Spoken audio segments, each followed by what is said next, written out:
Mike Griffith here. Welcome to today's On the Beat segment on DogNation.com. I hope everybody had a wonderful weekend. I don't know what to make of this weekend weather. I'm trying to think of why that was dropped onto us from the heavens above. I mean, we're back here in Athens with another beautiful sunny day where it's supposed to be 80 like it was a lot last week. But, look at it like this. Georgia got some wet ball work in and some inclement weather work in. And maybe that will help them next November when Texas A&M comes to Athens for a much anticipated game that I think is the trap game that could be the biggest threat to Georgia's undefeated 2019 campaign. Maybe getting a little ahead of myself, but here's why. I was really impressed with what I saw from Georgia in the G-Day game. Now, I know you can't read too much into it. It was a base offense. Kirby kept a lot of the havoc stuff on defense out of the playbook. They also kept a lot of the stuff on offense that they've added out of the playbook. I think that's why Jake Fromm looked a bit like a fish out of water. I do think that a lot of his playbook was gone. I think a lot of his checks were gone. And I think a lot of the stuff that they were doing was stuff that maybe they hadn't repped a lot, maybe old stuff. Because Jake Fromm doesn't miss that way, folks. I mean, and Jake was frustrated. That's the other thing. I mean, Jake was genuinely bothered after that G-Day game yesterday. Jake is a very positive person. Certainly he says great things about his teammates, but he really beat himself up. I think he didn't want to disappoint the fans. And my attitude is don't worry about it. Kirby Smart didn't seem the least bit concerned about it. And anybody that's watched Jake Fromm these past 2 years, I think you can put that out of your mind and not worry about it. Understand he wasn't using the A stuff, okay? The A plan was on the shelf. The new stuff was on the shelf. The other great news, and I spent some time talking with Greg McElroy, who called the game, former Alabama quarterback. Of course, Kirby was at Alabama when Greg was there. I think Greg does a great job. Really, most of these commentators do a really strong job of analysis. And, sometimes I'll write stories on what these analysts say. Obviously, I talk with Kirk Herbstreit a lot. I have over the last 20 years. I think Herbstreit is the best in terms of his accuracy. That doesn't mean you're going to agree with him or like him, but I think Kirk Herbstreit is very accurate. I think Greg McElroy does a very good job. I like listening to his observations, as well as the former Vanderbilt quarterback, Jordan Rodgers. Those are a few guys that I really listen to. Tim Tebow, obviously, pretty fascinating. So myself as an analyst and fancying myself as a bit of a football expert, I like to hear what some of these analysts with a trained eye have to say. Now, I've been around 4 programs, so I think I see things a certain way. I've heard a lot of different things. These analysts, especially the ones that have played quarterback, can see things that I can't see. I didn't play quarterback. Maybe some of you in the audience did. You can say, well, I see it, Mike. But, the quarterback generally has a different perspective. And, McElroy was really impressed with Georgia. I was impressed, too. Sometimes you wonder when you cover a team if you get too high or too low on them because you're there, you're focused in, it's all you watch. You could ask me what's going on in the NBA and NHL right now, and I'm a full-blooded, full-time sports writer, and I couldn't really tell you because my focus is solely on Georgia football. Some on Georgia baseball, and I caught a softball game. I do follow Georgia sports, Georgia basketball. But outside of those parameters, I don't have any time for anything else. And so I've been very high on Georgia. I've been very public with that. I've predicted an undefeated season on national television. I probably caught a little flack for that. That's okay. I say what I believe, and I do recognize and respect that not everyone is going to agree with me. But it was good to hear someone I respect like Greg McElroy say a lot of the same things that I've been chirping about this Georgia team, about this Georgia line, and about this vibe in Athens and what Kirby's team has going for it. Now, obviously there was a slow start to the first half of spring practice. We don't need to go over all those details. But what more importantly is the second half, Kirby got this team focused. I thought that the G-Day game, the players showed me a lot of energy. I loved it when they ran on the field. It seemed like a regular game to me in terms of the intensity and the focus that these players brought. Talking with people on the sidelines, these guys were really getting after it. It wasn't like, oh, this is nothing. I mean, there were some players that really went hard as they were competing for positions, and that's real. I mean, there is a lot of. I mean, Channing Tindall is an outstanding inside linebacker, but you know what? So is N'Kobe Dean. And if I'm Tate Crowder and Monty Rice, I got to look over my shoulder a little bit. I think those guys are actually good mentors, and I think it's a healthy situation because we know that Kirby likes to play a lot of guys. It's a long season. It's a 15-game season for Georgia next year, I believe. I believe they're going to play for the national championship. That's a 15-game season.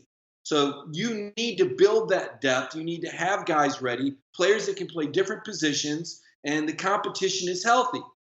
Now, the reality of it is there could be someone in the portal tomorrow or today. I mean, somebody might decide, you know what, I'm not going to start at Georgia this year. I can go. Listen, there's a lot of guys on this football team. I'll tell you, most of the guys who don't start at Georgia could go somewhere else and start. They could. But you know what? They're going to be giving up a chance to win a national championship. They're going to be giving up a top 15 public institution. They're going to give, most of them that are from in the state, they would give up a chance to play for their in-state school. It comes at a price when you play at a championship program like Georgia. And that price is steep competition and a lot of depth. You know, I look at a guy like Tate Crowder, and I was talking with Tay, I was exchanging messages with Tay's mom just briefly the other day and telling her how impressed I was that Tay stayed the course. And even when he got switched positions, you know, in today's age, I think a lot of guys in Tay's shoes might have just transferred out. Might have just said, well, oh, you want to move me from running back to linebacker? Forget it. I'm going to go. But Tay stayed the course, and look where he's at now. He's on NFL radar. And if you see Tate Crowder, you see a guy, believe me, you run into Tay in public.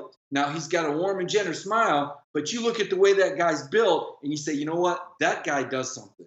He's either a pro boxer or an NFL player. Tate Crowder is put together. I mean, and he's stayed the course.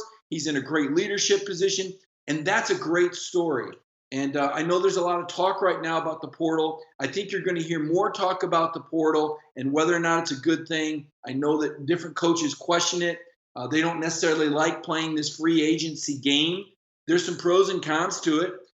Yes, you may lose some players, but you may also gain them. Eli Wolf, Tennessee tight end, is coming to Georgia. He was a former team captain there and a representative for Tennessee at SEC Media Days. I think Eli Wolf is a plug-and-play player. I think Charlie Werner had a wonderful spring. I think he's the number one tight end.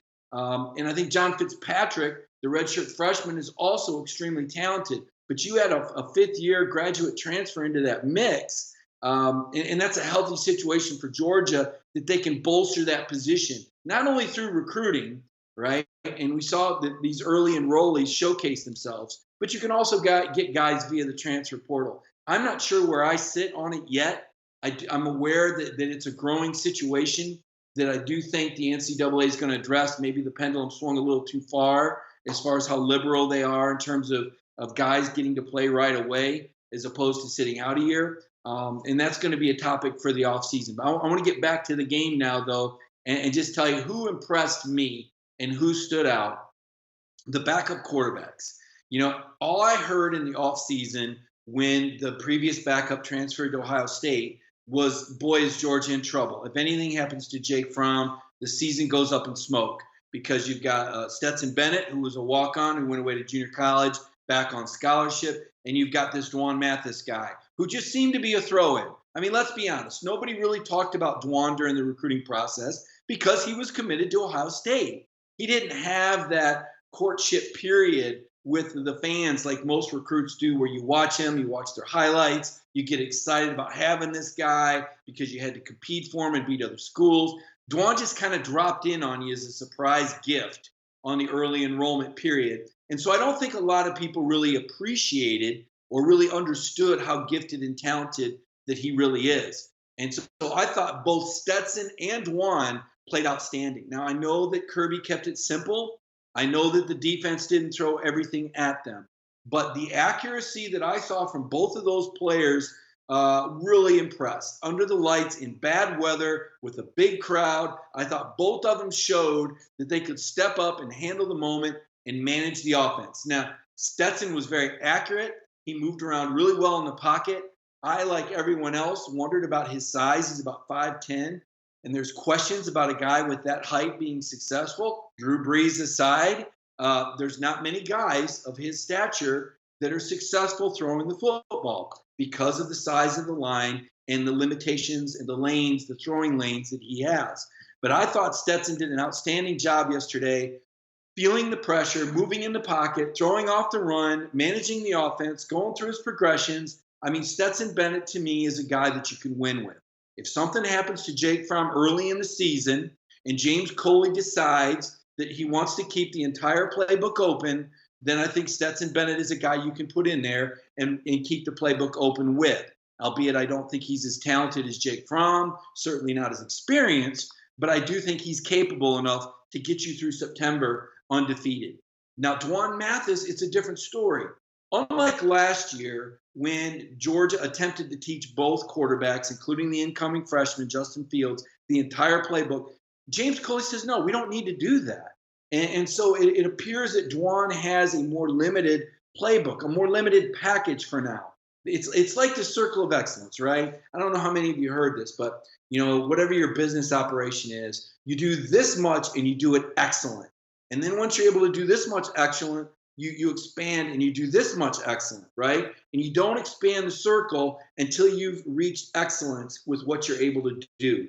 And that looks like the approach that they're taking to Duan. That's what it looks like to me. Now, some people say, here's the big circle, learn everything in it, and eventually you'll grow and get it. But along the way, there's going to be some bumps and bruises and missed assignments. I think that can be overwhelming in a pro style of offense. And I think that Georgia, I really like the way they're bringing Duan along. And I think that's why he looked so good in that spring scrimmage. Looked better than I thought, man. I've been in Duan's living room at his home and talked with him and his dad. I knew how impressive he was in terms of his cerebral, his football IQ.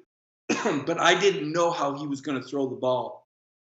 He should have had 2 more deep completions, but Matt Landers had a drop and one went through his hands. But still, Duan did a good job. You saw the athleticism on the trick play. So in Stetson Bennett and Duan Mathis, you have 2 very capable, albeit very different backup quarterbacks. But this is a good situation for Georgia and James Coley. So that, to me, was the most important thing, was seeing that Georgia is still built for a champion. You never want to say if you lose one guy, the champ. I think Georgia has adequate depth at the quarterback position. Now, that doesn't mean they won't go out and get a guy from the portal if it's the right guy. I know Greg McElroy talked about that during the SEC Network broadcast. I don't think they have anybody targeted. I don't think they have anybody in mind. But with this portal, names can come up and things can happen fast. So that's something to keep in the back of your mind. But I don't think it's the necessity. And I think Georgia would be less likely to do that after the G-Day game than they were before. I think the coaches were also very pleased. Kirby sounded very pleased during the telecast with how Stetson Bennett and Duan Mathis played. So that was my first major takeaway. My second, and it happened early on when Jake was going through his progressions and he saw Brian Herrien flash before him, and he dumped a pass out to him at about the 10-yard line. And this may not sound like much, but J.R. Reed is a guy that I hold in very high regard. I really thought J.R. Reed was going to go pro. I think J.R. Reed is a pro. I think J.R. Reed would have been drafted in the first 3 rounds and would have competed for a starting spot in the NFL next season. But he stuck around. He wants the national title. He wants to finish his education. So knowing how I feel about J.R. Reed helps you understand why I was so impressed when Brian Herrien turned it upfield and burst towards the end zone and took J.R. Reed off his feet with a stiff arm. Let me tell you, that was a big-time move. That was an NFL run. And that is the first time, quite frankly, that is the first time that I've seen Brian Herrien as an NFL running back. I knew Brian was a grinder. I knew Brian was a blue-collar guy that could smash mouth and get you that yard, as I've repeated many times. He was the most effective short yardage runner last season in 3rd and 4th and 1. Statistically, he was better than Holyfield, and he was better than Swift because Brian brings the shoulder, and he's a guy that's going to run through a wall. But I didn't know that could necessarily translate to an NFL level because Brian's frame is about 210, 215, and really most of those guys in the league are 225, 230 that have that running style. but the toughness I saw from him and the way he played on that wet turf really impressed me. And then talking with him after the game and hearing what he had to say, he studies old school running backs. He actually studies guys like Earl Campbell. Well, this is not just a guy that plays. This is a guy that studies the game. So that was brought to light to me. The play showed me the physical ability. The interview told me what I needed to know about him in terms of his hunger to make it and how he goes about his job. I asked him, what do you have to do to get better in the off season? And most guys would tell you they got to get in the lab, got to get in the weight room, got to do more squats, got to catch. Brian says watch film. Brian says get better with pre-snap reads. And a lot of what running backs do is instinctual, absolutely. But that instinct comes after film study that gives them some background to draw from pre-snap read and have some inkling of who's coming into the hole and how they might handle that tackler. So I was very impressed. So my second biggest takeaway is that I think Brian Herrien is going to be a bigger contributor than most people realize. It's a 15-game season, remember that, and you want to have Swift ready at the end of the year. Look, Swift is still the Heisman guy. Swift is still the guy that everybody's going to bow to because he can do things that not many people on this planet can do. DeAndre's cutting ability, his vision, his top-end home run speed is on an elite level. I mean, he has the potential, if he proves durable, he has the potential to be a first-round draft pick. And I do think he's going pro after this year. So you've got your new Thunder and Lightning. Georgia's done it better than anybody in the country the last 3 years. Sony Michel and Nick Chubb last year, Swift and Holyfield. This year, I believe Swift and Herrien. And I think Herrien, by the way, will double all of the numbers and his career stats in one season. So I see big things for him. Now, some of you might be sitting back saying, wait a minute. What about Zamir White? What about James Cook? I absolutely think they're going to be involved in the offense. James Cook looked really good. I know Kirby was worried earlier this spring about James' ankle. He had that ankle surgery. And earlier this spring, Kirby didn't think that Cook was at 100%. Now, you guys know I was one of those people jumping up and down about James Cook last fall. I loved his highlight tape. I liked his highlight tape better than I liked Zamir's highlight tape, mostly because he's from South Florida, and that level of competition down there is ridiculous. And James was running away from those folks. What's happened for James since last season, because really the second half of last season he kind of faded. I don't know if Chaney lost trust in him or where he was at in terms of knowing the playbook and the things that Georgia was trying to do. But James Cook kind of faded the second half of last season. Maybe he hit the freshman wall. I don't know that that's going to happen this year, but I do think James is going to be a very much a receiver out of the backfield. I think he showed he's got a real shiftiness to him. He's able to move horizontal as he moves forward, kind of slithers through there, and really is able to find seams in the line. He's like the guy, that I want on 3rd and 8. He's the guy I want to hand off to on the draw because of the vision, because of that unique ability that he has, that wiggle that James Cook has, and then that burst. I mean, his top end burst and speed is unbelievable. It's NFL. He's an NFL running back. So you got 3 NFL backs right there. Boom, boom, boom. Swift, Herrien, Cook. Now, as far as Zamir goes, look, this guy looks great. You look at him, he's got the guns. He spent his time in the weight room. He's done everything that he can possibly do to get back. And if he can't run, then he's lifted. And you see all the great things that Zamir does, the focus that he brings. Obviously, he's got the mind of a great back. He was rated number 1.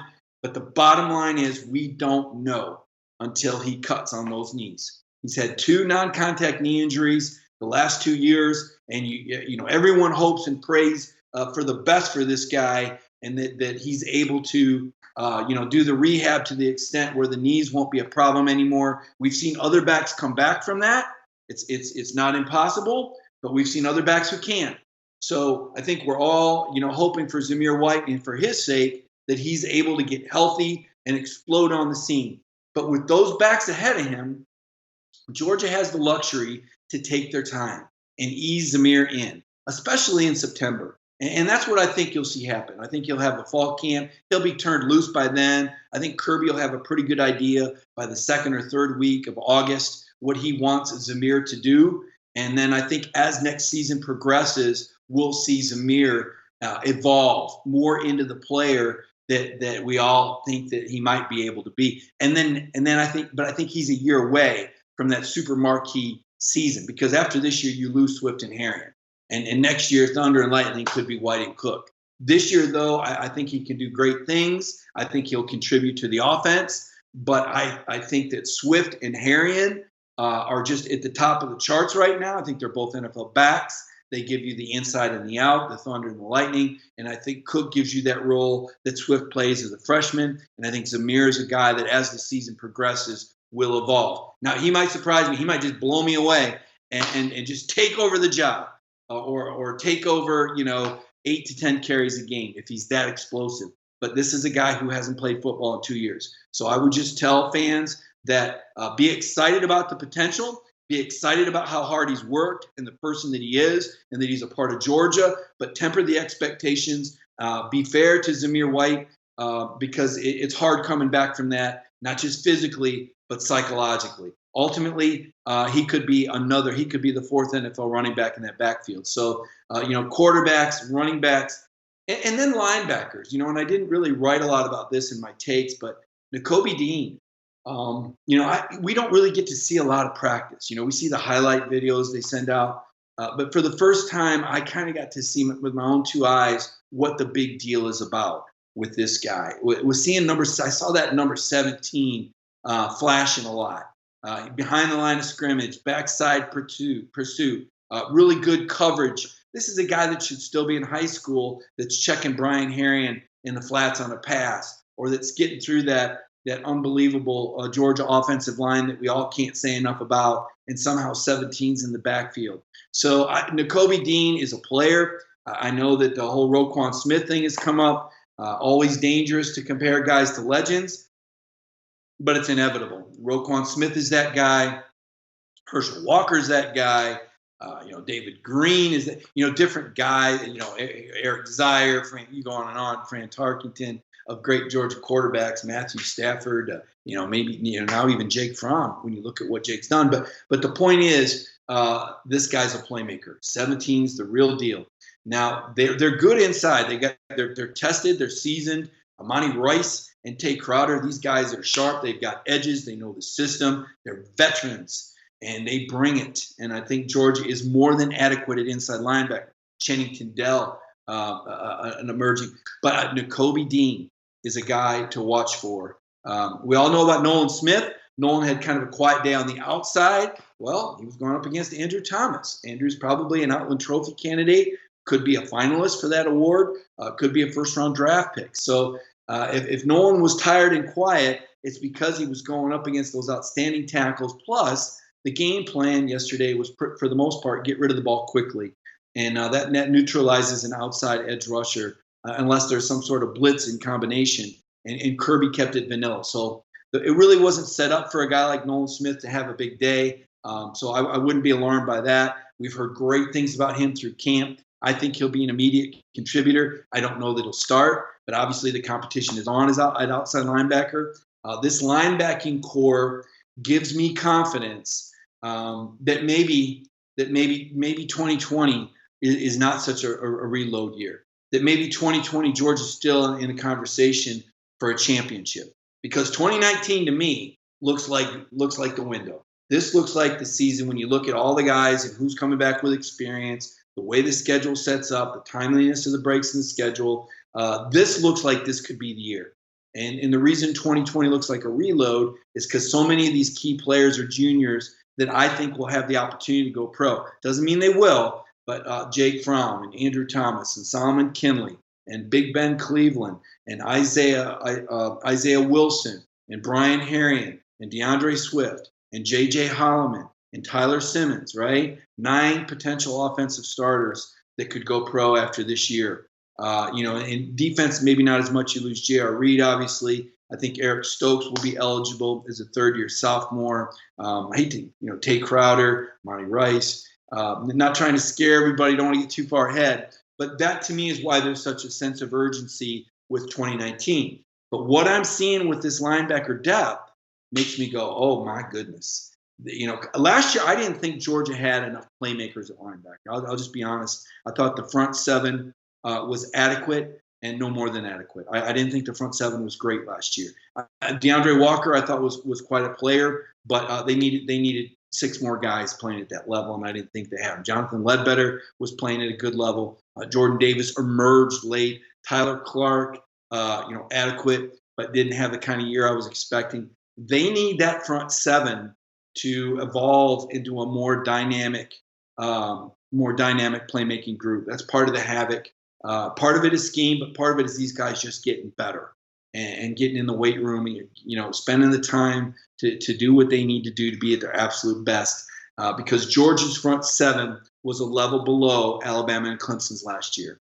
I thought Georgia had a secondary that was better than Alabama and Clemson's last year. I also think it's going to be the best in the SEC this year and could be the best in the country, depending on the maturation of Tyson Campbell and if Richard LeCounte shows me more of what I saw Saturday. Richard is a guy I'm really excited about. He put those 12 pounds on. He was having those issues with tackles. He was a little slight last year. He took that personal, and he worked on it, and he'll tell you that if you meet him in public. He'll tell you, I didn't tackle good last year, and I've added weight, and I got to get better.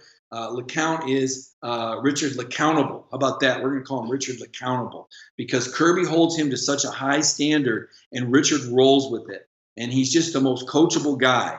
And you better be, because Kirby and Charlton Warren are both type A guys that are going to be right up your tail in practice every day and make sure that you're focused on every single detail. That's why these Georgia defensive backs are so sound, and that's why they have a chance to be the best secondary in the country.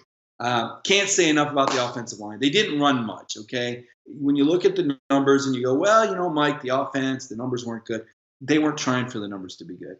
If they were trying for the numbers to be good, they would have pounded the ball on the ground and probably moved that defensive line around. But they wanted to work on the passing game. That's where they got to get better at. We know Georgia can run the ball on anybody. We know this offensive line is the best in the country. And their top 7 guys, the 6 and 7, I would say, Mays and Salyer. Mays and Jamari Salyer could start for any team in the country. And if anybody tells you any different, they don't know football. That's not just some brag coming out of a Georgia beat guy. All right, you all know I'm critical of Georgia. I'll call it when they're not good enough. I took down that linebacker core last year, didn't think they were great, didn't think the D-line was great. I'm telling you, this offensive line is the best in college football, and Cade Mays and Jamari Salyer would start for any other team in the country. And they might still start for this team, by the way. Kirby hasn't ruled it out. The competition is that tight over there. I mean, they're that good. So that's kind of my wrap. Jake Camarda, 49-yard field goal. Wow. So maybe when Blankenship moves on, he's the kicker. I was impressed. Kirby said that he was originally recruited as a place kicker in addition to being a punter. So that was another pleasant surprise. So, yeah, there was rain and there was wind and the numbers didn't look good. And starting quarterback, it wasn't Jake's best day. But there were so many things inside that scrimmage for Georgia fans to get excited about. I'm really upset that I don't have the DVD to tape it. I watched it last night, and just so many more things that I saw that give me even more conviction that Georgia is a national championship contender. Doesn't mean they're going to win it. You got to have the right guys stay healthy. You got to get the breaks in the game. And there's that other team out there. They went into a Lions Den or a Tigers Den at LSU. It wasn't that Georgia wasn't prepared. They played a team with a back to the wall and 100,000 people that had just lost to Florida, and LSU got the drop on them, kept the momentum, and converted some 4th and 1s and 3rd and 1s. And Georgia and Chaney couldn't come up with the right, plays to get by that great coordinator. Sometimes the other team just plays a hell of a game. That happened in the national title game. Look, that Clemson team that beat Alabama, they were by far the best team in the country in January. There's no doubt about that. But if you play Alabama Clemson in September, it's a different game, right? Teams grow. Now they get better or they get worse, depending on attrition, what's going on in the coaching staff. Maybe somebody's leaving, maybe a player's injured, a key player you don't know about. And so that's why I said Georgia is in the conversation. They've put themselves in the conversation, but they still got to get the right breaks. I mean, look, DeAndre Walker, if he doesn't go out in the SEC title game, they beat Alabama. There's no doubt in my mind. Walker was in the backfield, right? Hurts isn't the story if Walker's in that game. But you can't have guys like that get hurt. So it takes a little bit of luck, right? So to me, Georgia's back in the conversation. They're a national championship contender. I don't think anybody can challenge them in the East, even if they were to have a few injuries, because they're that deep and they're that good. But to beat Alabama or to win the SEC championship, yes, they're going to have things go right, and maybe the other team not, because that's just how close it is at the top. But Georgia is right there at the top, and that's kind of my message today. And my takeaway from G-Day is that Georgia is every bit as close as I thought they were, and I think they'll stay that way, because I think this community is plugged in. And I think a community, as crazy as it sounds, there's something to be said for that, right? You look in the NFL, some of the teams that are constant winners, Denver Broncos, Pittsburgh Steelers, Green Bay Packers. What do they have in common? They have incredible football cities. Everywhere these professional players go, they're treated, wow, you are a Denver Bronco, you are a Pittsburgh Steeler, you are a Green Bay Packer, you are that big a part of the community, and there's a standard and there's a loyalty around that. I feel that at Georgia, right? Now, when I covered Alabama, it was like that in the 1990s at Alabama. I don't cover Alabama regularly now, so I can't speak to what the vibe is there, but that's how it was in the 90s under Gene Staunton. I feel that same vibe with Kirby Smart in Georgia, in Athens, and in this state, and the way these dog fans treat the players and rally around them and their families. And that level of support leads to a sense of accountability from the players, where, it's not just about them. It's easy to say that players should play for, the G on the helmet instead of the name on their back. It's easy. It's one thing to say that a player should be selfless and put what's best for him aside and do what's best for the team. It's really easy to say that.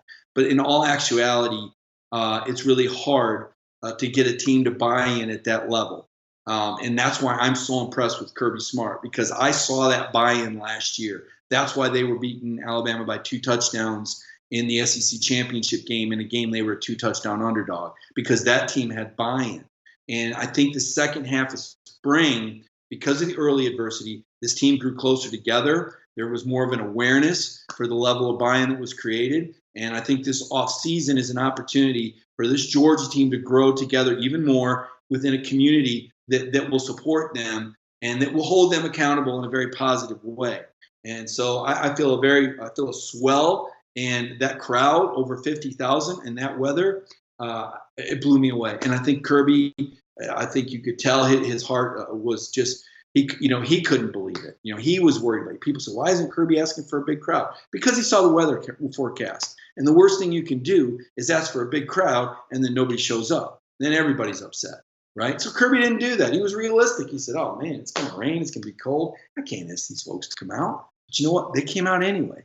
Over 50,000 people came out. That's where Georgia football. After a Sugar Bowl that was disappointing, after they didn't win the SEC championship, there's no quarterback controversy going on. 50,000 people came out in rain and wind and dark clouds. And that tells you everything you need to know about Georgia football. I think that's a great way for me to conclude. If you've got any questions, hit me up. I'll answer them after the show. I'm sorry I didn't check my comments today. I've just been rambling because there was so much to talk about at G-Day. You can find me on Twitter at MikeGriffith32, at MikeGriffith32. Fight off some of these people that are killing me for me saying on Feinbaum that the 6th and 7th guys could start anywhere. And oh, by the way, you're going to tell me that there's administrators that make between $500,000 a year and $1 million a year to do what's best for their university on a daily basis. But you can put them in a room and tell them to put all that aside and do something that would be detrimental to their program.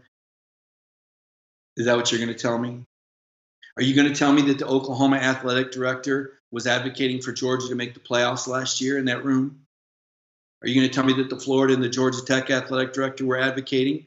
Listen, these are good people. I know the Florida AD personally, and he's one of the nicest people I've ever met. I would trust him with my family and my bank account. But at the end of the day, he's the Florida AD and the Georgia Tech AD. And it's not a challenge to the integrity of these people.